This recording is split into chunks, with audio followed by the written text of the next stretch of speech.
Welcome to Samba Samba. Enjoy the video. In this video, I will show how to make sushi nori at home.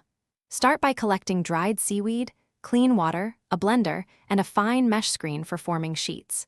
Blend seaweed with water into a smooth slurry, pour onto the screen, and spread evenly. Dry slowly at low heat or a dehydrator until firm. Finish by toasting briefly for aroma.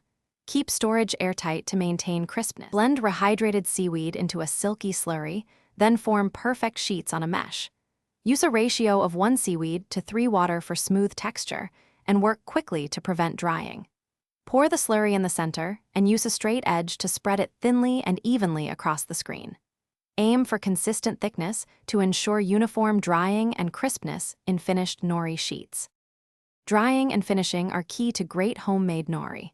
Dry at low heat, about 40 to 50 C, or use a dehydrator until the sheet is dry and slightly flexible.